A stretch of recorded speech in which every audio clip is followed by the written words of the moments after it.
Estamos de volta com o Política Cruzada, discutindo hoje a questão das cotas da Universidade Federal de Uberlândia.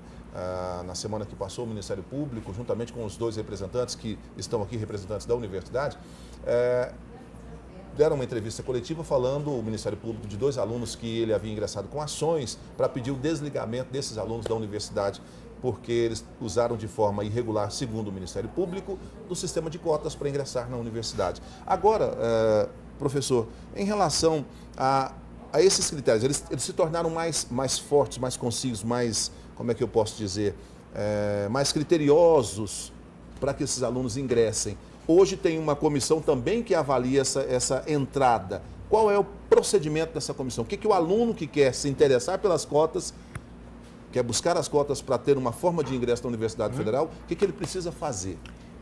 Eu penso que os alunos precisam, os candidatos, futuros candidatos, precisam ficar muito atentos. Porque não é porque está lá no RG dele, ou na escola pública do Estado, o Estado disse que ele seja pardo, que ele realmente tenha característica de PPI. Ele precisa tomar cuidado, porque muitos trouxeram documentos, mas eles não têm as características. Há um equívoco aí social dessa interpretação. Então, penso que as nossas comissões, lá de 2017 para cá, vieram num processo de amadurecimento também, porque eles fazem debates internos, estudos, para amadurecer esse processo de como que analisa um candidato, né? Então, as pessoas que compõem a comissão não são amadoras, são pessoas que já vêm de uma militância do movimento negro, pessoas que estudam a questão de alguma forma, ou nos seus programas de pós-graduação, ou participam de cursos para isso, e de que forma que já está criando o consenso do grupo, né? Então, quando a gente pega lá as análises que são feitas, não há muita contradição entre um avaliador e outro. Há uma unanimidade nas decisões. Isso facilita quando o presidente da comissão dá o parecer final e facilita quando a gente dá a resposta para o candidato. Olha, você não tem as condições. Então, acho que os candidatos futuros, para o SISU agora do início de 2019, para o vestibular do meio do ano, isso não é só para a UFO, não. Para as públicas em geral. Precisa tomar cuidado. E talvez até, nós estamos até à disposição, se o cara ir lá conversar, eu tenho as características para que eu possa me inscrever nessa modalidade, então precisa tomar cuidado. O cuidado é sempre de que às vezes ele se acha parto e não é parto. Né? Aí chega na comissão, não vai ser homologada a condição dele e ele perde a matrícula, ele perde aquele curso naquele ano. Então, acho que houve um amadurecimento, acho que a universidade também começou a entender isso com um pouco de propriedade, porque em 2017 todos nós tínhamos muita resistência, né? Mas agora não. Agora a gente percebe de que a cota é a metade das vagas que se oferta. Metade é para ampla concorrência, metade para cota. Essa metade de vaga para cota, PPI, escola pública, PPI, renda e PCD, que é para pessoa com deficiência. Sim, também, que também é avaliado. Tá? Tem comissões próprias, sempre tem um médico e pedagogos ou psicólogos que fazem parte dessa comissão. As pessoas não fazem uma análise, no caso do PCD, isenta, não, são profissionais que avaliam as pessoas. Então, acho que a universidade ela passou a perceber a importância disso, porque, de certa forma, a universidade era conivente com os desvios que aconteciam. E é claro que nós não vamos achar que todo mundo agiu de má fé. Pode ter sido uma interpretação de erro na interpretação da condição de PPI.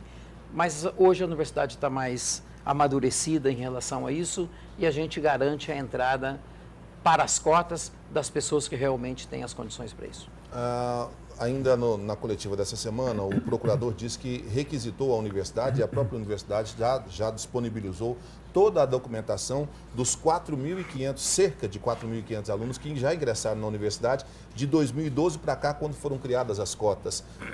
O senhor acredita que é difícil, né, de bate-pronto, responder uma pergunta como essa, mas eu preciso fazer. Desse total de 40%, 30% encontrou-se alguma irregularidade, a universidade encontrou. Esse percentual pode se aplicar novamente em cima desses 4.500? Eu acredito que sim, e pode até ser um pouquinho maior, né? Porque aí nós estamos no universo e, inclusive, assim, a diferença é que hoje, como o professor Armindo acabou de colocar, você já tem a cultura das comissões, então isso está inibindo. Né? Então, quando não tinha, então acho que mais gente talvez tenha entrado. Então, acho que talvez aumente um pouco, aí os 10%, 15%. Mas é como a gente está dizendo, né? O Ministério Público é uma comissão que vai trabalhar para o Ministério Público, né?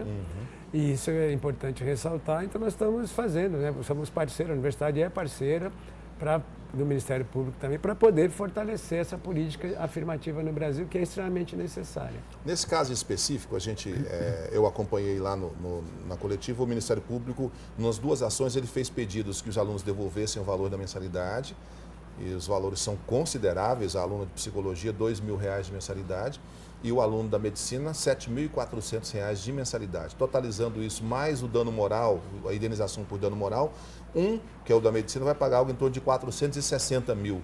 A aluna de psicologia, 270, que é o pedido, né? Isso depende ainda do aval da justiça, transitar em julgado. Mas o senhor acredita que os valores são valores que são considerados justos, uma vez que os alunos ingressaram burlando um sistema, prejudicando alguém de conseguir essa vaga e estudar numa universidade do padrão da UFO?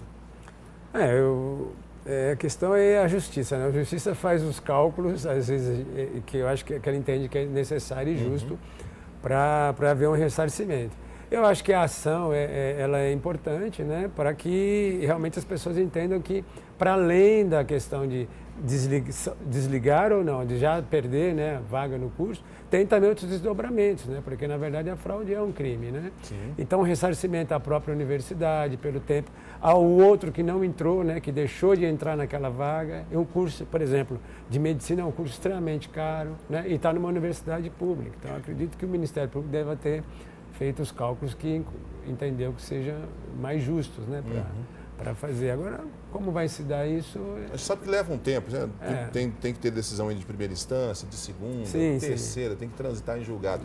Mas isso é importante também porque o aluno, se entender dessa forma, o aluno pode concluir o curso e, desde que ele ressarce, ele não perderia o diploma dele, por exemplo. Seria uma interpretação dada pela justiça, por exemplo? Aí não sei, né? A justiça que vai dizer... Poderia ser, no caso. Poderia ser, né? O desdobramento disso, até porque tem alunos que já estão um certo tempo dentro da universidade, etc. O juiz vai achar um caminho que entender que é melhor, né? E a universidade, como sempre, está à disposição para os debates, para a conversa, para os diálogos, né? E vão encontrar sempre um melhor caminho. E o senhor acredita sobre esse tema, esse valor que foi pedido pelo Ministério Público? É uma forma de ressarcir a universidade? Porque nas liminares a justiça entendeu em alguns casos de que desligar o aluno seria um prejuízo, porque a UFO já teria investido grande parte de recursos nessa formação e, se desligar, a UFO ficaria com a vaga aberta, não preencheria ela novamente, teria gastado um valor nesse aluno, não teria cumprido a função social dela de formar uma pessoa, um cidadão para o mercado de trabalho e para a vida, né? Isso. É difícil a gente fazer o julgamento... Mensurar isso. A proposta da ação, ele mensura, né, um valor... Porque, veja bem, nós na universidade, nós trabalhamos até o momento do desligamento do aluno. Então, nosso papel é abrir um processo administrativo quando descobriu-se que o aluno entrou irregularmente. Nós tramitamos esse processo encaminhando o aluno para a entrevista para a comissão. A comissão encaminha o resultado dessa entrevista e, administrativamente, se elabora uma portaria desligando esse aluno da universidade. Aí é onde se ele quiser, ele recorre judicialmente, né? E aí a nossa procuradoria quem vai fazer as defesas da universidade. Então, eu entendo que esse seja o nosso momento.